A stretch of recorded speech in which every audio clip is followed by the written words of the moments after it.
ఓం మహాగణాధిపతయే నమః. ఓం గురుభ్యో నమః. ఓం శ్రీమాత్రే నమః. అరుణాం కరుణాతరంగితాక్షీం ధృతపాశాంకుశపుష్పబాణచాపాం అనిమాదిభిరావృతాం మయూకైః అహమిత్యేవ విభావయే భవానీం. శ్రీమాత్రే నమః. ప్రేక్షకులకి ఆ లలితాంబిక అమ్మవారి యొక్క అనుగ్రహం పరిపూర్ణంగా కలగాలని మనస్ఫూర్తిగా కోరుకుంటూ మనం ఈరోజు చెప్పుకోబోయే టాపిక్ ఏంటంటే, శుక్రుడు తన ఓన్ హౌస్ న్యాచురల్ సెకండ్ హౌస్లోకి మారుతున్నాడు. అంటే వృషభ రాశిలోకి శుక్రుడు వెళ్తున్నాడు. ఈ శుక్రుడు వృషభంలోకి వెళ్ళడం వల్ల ద్వాదశ లగ్నాల వారికి, ఎందుకంటే శుక్రుడు అక్కడికి వెళ్తున్నాడు అంటే మిగతా గ్రహాల యొక్క కాంబినేషన్లో రిజల్ట్ ఇస్తుంది. మిగతా గ్రహాలు ఎక్కడ ఉన్నాయి మనకి? ఈ జూన్ 28వ తేదీ నుంచి ఆల్మోస్ట్ ఒక 1 మంత్ ఉంటాడు అక్కడ శుక్రుడు. ఎక్కడ ఉంటాయి అంటే క్లియర్లీ వృషభం, మిథునంలో రవి, గురు అండ్ కర్కాటకంలోకి బుధుడు రావడము. అదేవిధంగా చూసుకున్నట్లయితే మీకు ఇక్కడ అంటే ఇప్పుడు ప్రజెంట్ దీంతో కలిసి ఉన్నాడు, మిథునంలోనే ఉన్నాడు బుధుడు, కానీ కర్కాటకంలోకి వెళ్తాడు. దాని తర్వాత కుజుడు, కేతువు సింహంలోని, కుంభంలో రాహు, మీనంలో శని ఉన్నాడు. అయితే శుక్రుడు ఓన్ హౌస్లో ఉన్నప్పుడు ద్వాదశ లగ్నాల వారికి, లగ్నం తెలియదండి అంటే రాశి హ్యాపీగా చూసుకోవచ్చు, అందులో ఎటువంటి ఇబ్బంది లేదు. ఎటువంటి మంచి ఫలితాలు ఉన్నాయి శుక్రుడు మరి ఓన్ హౌస్లో ఉన్నప్పుడు? ఏదైనా కొన్ని రాసులకి, కొన్ని భావాలకి ఇబ్బందికరమైన ఫలితాలు ఇస్తాడా? ఇస్తే ముఖ్యంగా ఎటువంటి జాగ్రత్తలు తీసుకోవాలనేటువంటి విషయాలను మనం తెలుసుకుందాం. మకర లగ్నము, మకర రాశి. మకరం వారి కనుక చూసుకున్నట్లయితే ఇక్కడ ఈ యొక్క రాశినాథుడు ఎవరైతే ఉన్నారో, ఈ రాశినాథుడు 3లో ఉంటూ 5వ స్థానంలో ఉండే శుక్రుడిని చూస్తున్నాడు. కాబట్టి మీకు ఎప్పటి నుంచో కళా సంబంధించిన విషయాలు, అంటే సినిమా ఫీల్డ్ కావచ్చు, యూట్యూబ్, సీరియల్స్, లేకపోతే మీరేదైనా కొత్తగా కంటెంట్ తయారు చేసి క్రియేటివ్గా, దానికి క్రియేటివ్ కూడా కనెక్ట్ అవ్వాలి. ఎందుకంటే సహజంగానే మకరం వారికి పంచమ దశమాధిపతి శుక్రుడు. ఆయన పంచమ స్థానంలోకి వచ్చినప్పుడు క్రియేటివ్ థాట్స్ చాలా చక్కగా పెంచుతాడు. ఏదైనా డిఫరెంట్గా ప్లాన్ చేసుకోవడం, డిఫరెంట్గా మీకు కలిసి రావడం కూడా ఇస్తాడు ఇక్కడ. అందులో ఎటువంటి సందేహము లేదు, గుర్తుపెట్టుకోండి. అలాగే మరొక విషయం ఏంటంటే కాకపోతే ఇక్కడ మీరు అష్టమంలో కుజుడు, కేతు ఉన్నందుకు, ఈ 6వ స్థానంలో గురువు అస్తంగత్వ దోషంలో ఉన్నందుకు ప్రత్యేకంగా మీకు ఏంటంటే శుక్రుడు ఓన్ హౌస్లో ఉన్నందుకు సంతాన యోగాన్ని, క్రియేటివ్ ఫీల్డ్స్ ద్వారా ధనయోగాన్ని, మరియు ప్రేమ వ్యవహారాల్లో కొంతవరకు పాజిటివ్ ఫలితాలు రావడము, సంతానానికి కూడా కాస్త పేరు ప్రఖ్యాతలు రావడము, తాతగారి యొక్క సపోర్ట్ లభించడం, ఇవన్నీ కూడా జరుగుతాయి పంచమ శుక్రుడు ఓన్ హౌస్లో ఉన్నందుకు.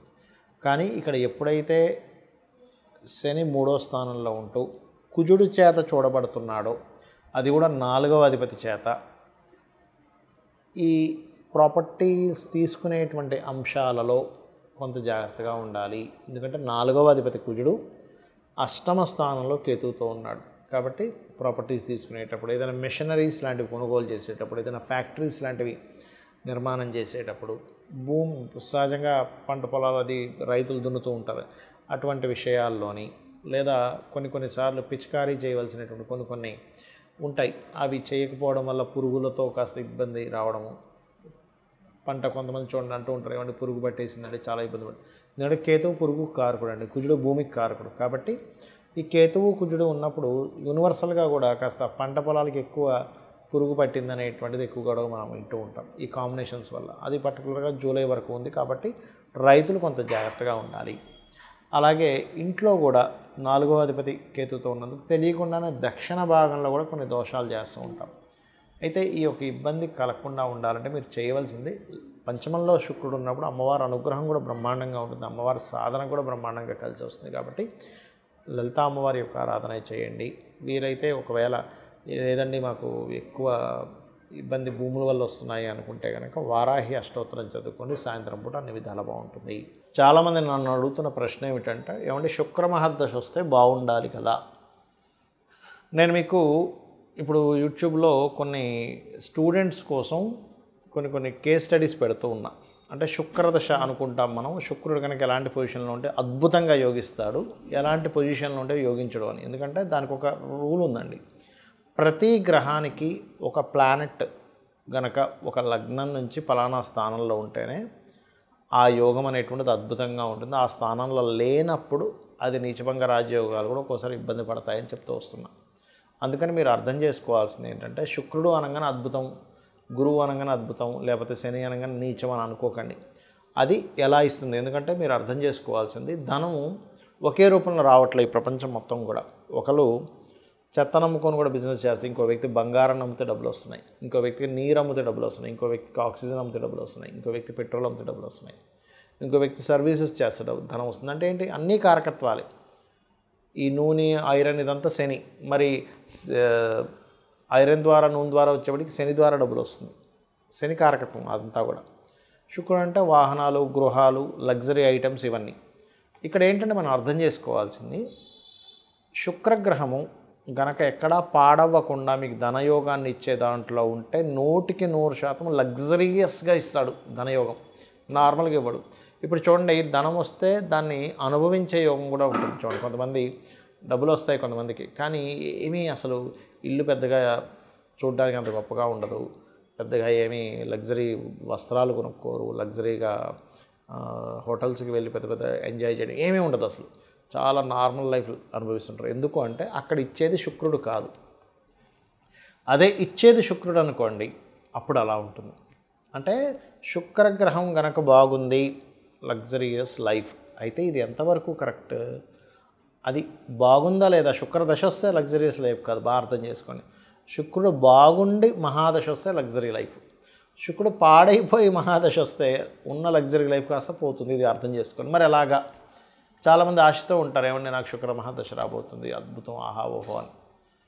కొన్ని లగ్నాలకు మాత్రమే శుక్రుడు మంచివాడు. ఇప్పుడు ధనుర్లగ్నం ఉంది, 6లో ఉన్నాడు శుక్రుడు. లేదా ఏ లగ్నం నుంచి అయినా 6లో కానీ 11లో కానీ శుక్రుడు ఉంటే మొట్టమొదటిగా మీరు చేయవలసింది ఏమిటంటే 6లో ఉంటే స్త్రీ శాపం అంటారు దాన్ని. అంటే పురుషులకు కూడా స్త్రీ శాపం ఎలాగో స్త్రీలకు కూడా స్త్రీ శాపం. అంటే ఏంటి? ఆడపడుచు రూపంలోనో, అత్తగారి రూపంలోనో, ఇంకో స్త్రీ మూలంగానో ఏదో రూపంలో వాళ్ళకు వచ్చి ఇబ్బంది పెడుతూ ఉంటారు.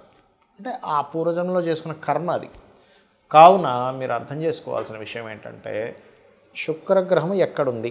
6, 11లో కాకుండా 12లో ఉంటే చాలా మంచిది, ధనస్థానంలో ఉంటే చాలా మంచిది, 4th హౌస్లో ఉంటే కూడా మంచిదే, పర్లేదు. ఎందుకంటే ఇస్తాడు. కాకపోతే ఇక్కడ ఏంటి? పాపకత్తిరిలో ఉందా, శుభకత్తిరిలో ఉందా? ఇదంతా నేను మీకు ఎందుకు చెప్తున్నానంటే శుక్రుడు ధనానికి, లగ్జరీకి, సుఖానికి, భార్యకి, వీటికి కారకుడు. మనం మేజర్ లైఫ్లో మేజర్ రోల్ ప్లే చేస్తున్నాడు. ధనం లేకపోతే విలువ ఉండదు, మన అవసరాలు తీరవు. విలువలు అనేటువంటివి ధనం కంటే ఇంకా ఎక్కువ ఉన్నాయి. పేరు ప్రఖ్యాతలు కానివ్వండి, ఒక మన యొక్క క్యారెక్టర్, ఇవన్నీ ఎక్కువ విలువలు ఇస్తాయి. కానీ సొసైటీలో బాహ్యంగా కనబడే ధన విలువే. అలాగే ఒక లగ్జరీ కారు ఉండాలన్నా, గృహం ఉండాలన్నా శుక్రగ్రహ బలం, చతుర్థాధిపతి బలం కూడా ఉంటుంది. కేవలం ఎప్పుడూ శుక్రుడే కాదు, 4th లార్డ్ పలానా ప్లానెట్ అయి మంచి యోగం కలిగింది, ఆయన కూడా ఇస్తాడు, ఇవ్వడం కాదు. కానీ శుక్రుడిచ్చే లగ్జరీ ఈజ్ డిఫరెంట్. కాబట్టి శుక్రగ్రహం యొక్క బలం మీకు పెరగాలి అంటే మీరు చేయవలసింది ఏంటో చెప్తాను. గోవులకి శుక్రవారం నాడు చక్కగా మీరు చపాతీలు, ఒక 3 చపాతీలు తీసుకొని దాన్ని నూనె వేయకుండా కాల్చి దాని మీద తేనె పుష్టించిన ముక్కలుగా గోవులకు పెడుతూ శ్రీమాత్రే నమః అనే మంత్రం చేస్తూ ఉండండి. లేదా ఓం సంపత్కరీ సమారూఢ సింధుర వ్రజ సేవితాయే నమః, లేదా ఓం ధర్మాధ్యక్ష ధనాధ్యక్ష ధనధాన్య వివర్ధినే నమః. ఇది చేయండి. చాలామంది తెలియక ఏకాదశంలో శుక్రుడు మంచిది అనుకుంటాడు. కాదు. ఏకాదశ శుక్రుడు ఉన్నటువంటి జాతకులకి మ్యారిటల్ లైఫ్ డిస్టర్బెన్సెస్ కానీ, అనుభవించాల్సిన సుఖాలు కానీ దూరమైనటువంటి జాతకాలు కొన్ని వేల జాతకాలు నేను చూపిస్తాను. కొన్ని వేలు, ఏదో 100 లేదో 10లో కాదు, వేలల్లో చూపిస్తాను. రీసెర్చ్ చేస్తే లక్షల్లో కూడా దొరుకుతాయి మనకి చెప్పాలంటే.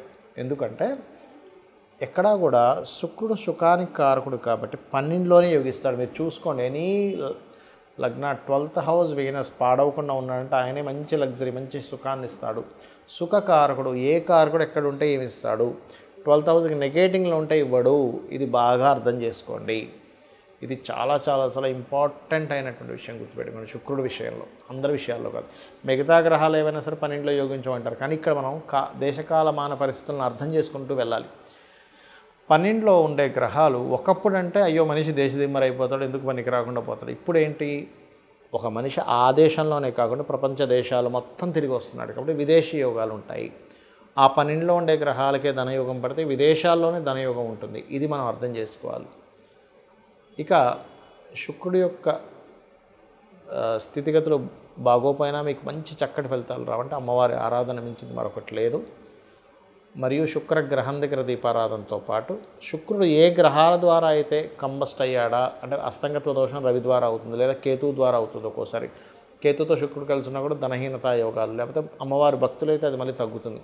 కాబట్టి గణపతి ఆలయాలకు వెళ్ళడము, కేతు రవి లేదా ఏ పాపగ్రహాల మధ్య ఉన్నాడో ఆ పాపగ్రహాలకు సంబంధించినటువంటి గ్రహాల దగ్గర దీపారాధన చేయండి. అన్ని విధాలా మీకు బాగుంటుంది. శ్రీమాత్రే నమః.